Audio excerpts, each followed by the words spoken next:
পরমাণু চুক্তিতে যুক্তরাষ্ট্রের কথায় রাজি হওয়ার কোনো ইঙ্গিতই দিচ্ছে না ইরান। আর এমন পরিস্থিতিতে ট্রাম্পের দেশটির সাথে আয়াতুল্লাহ খামেনির ইরানের সংঘাত এখন অনিবার্য।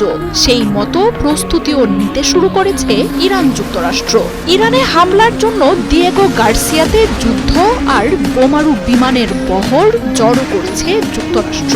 তবে ট্রাম্পের সরকার নড়ে উঠেছে ইরানের আরেক সিদ্ধান্তে। গণমাধ্যমগুলো বলছে, পশ্চিম এশিয়ায় থাকা মার্কিন সেনা ঘাঁটিগুলোকে লক্ষ্য করে মিসাইল তৈরি রেখেছে আয়াতুল্লাহ খামেনির বাহিনী।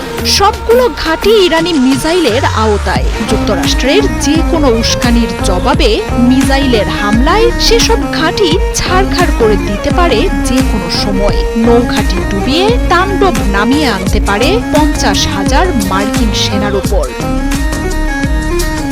বিশ্লেষকরা বলছেন, যুক্তরাষ্ট্র ও ইসরায়েল এরই মধ্যে ইরানে হামলার ছক কষতে শুরু করেছে।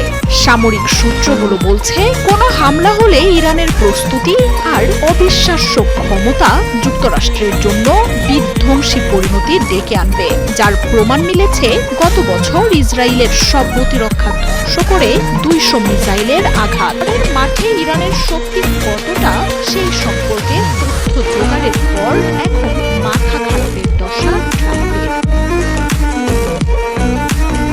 আয়াতুল্লাহ খামেনি দেশটিকে দমনে কাতার, কুয়েত, সৌদি আরব, বাহরাইন, সংযুক্ত আরব আমিরাত, জর্ডান, ইরাক সহ মধ্যপ্রাচ্য জুড়ে একের পর এক সামরিক ঘাঁটি গড়ে তুলেছে যুক্তরাষ্ট্র। তবে সম্ভাব্য যে কোনো সংঘাতের শঙ্কা মাথায় রেখে সেসব ঘাঁটিতে হামলার পরিকল্পনা নিয়েই নিজেদের মিসাইল ভান্ডার বহু আগেই তৈরি রেখেছে ইরান। কিছুদিন আগেই ইরানের বিপ্লবী গার্ড বাহিনীও বিভিন্ন ঘাঁটিতে থাকা 50,000 মার্কিন সেনার বিষয়ে বার্তা পাঠিয়ে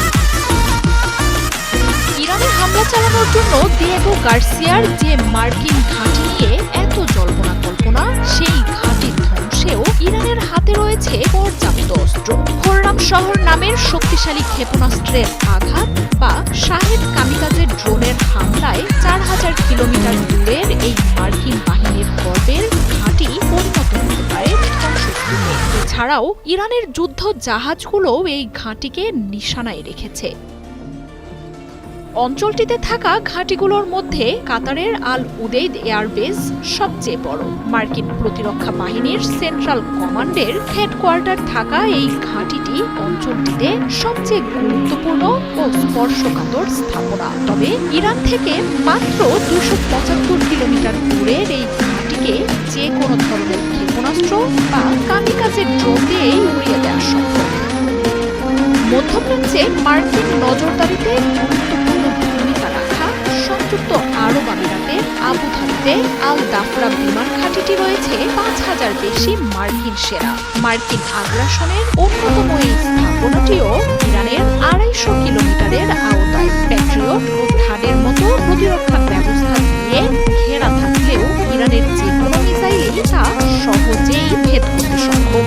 সংযুক্ত আরব আমিরাতে থাকা জাবেল আলী, রাস আল কামিয়ার মতো ঘাঁটিগুলো যে কোনো সময় ছিন্ন ভিন্ন হতে পারে ইরানি আক্রমণে। মার্কিন পঞ্চম নৌবহরের অবস্থান থাকা বাহরাইনের ঘাঁটিটি মধ্যপ্রাচ্যের জলসীমায় মার্কিন আধিপত্যের অন্যতম প্রতীক। যুক্তরাষ্ট্র ইরানের সংঘাতে আয়াতুল্লাহ খামেনির বাহিনীর লক্ষ্যতে পরিণত হতে পারে যে কোনো সময়। মাত্র 200 কিলোমিটারের মধ্যে থাকা এই ঘাঁটিকেও মিসাইল আর অন্যান্য ক্ষেপণাস্ত্র দিয়ে ঘিরে রেখেছে ইরান। বিশ্লেষকরা বলছেন, কোটি কোটি ডলার ব্যয় করলেও পারস্য উপসাগরে থাকা ইরানের যুদ্ধ জাহাজ বিধ্বংসী মিসাইলের সামনে দাঁড়াতেই পারবে না মার্কিন অস্ত্র।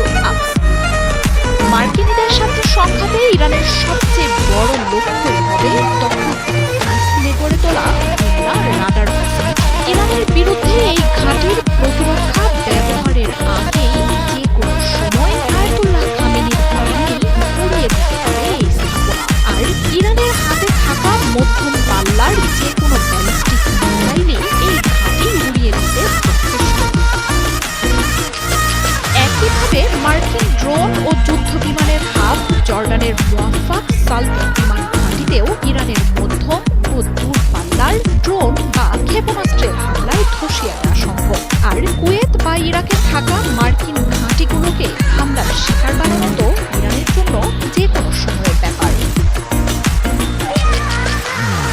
উপমা, ৭১।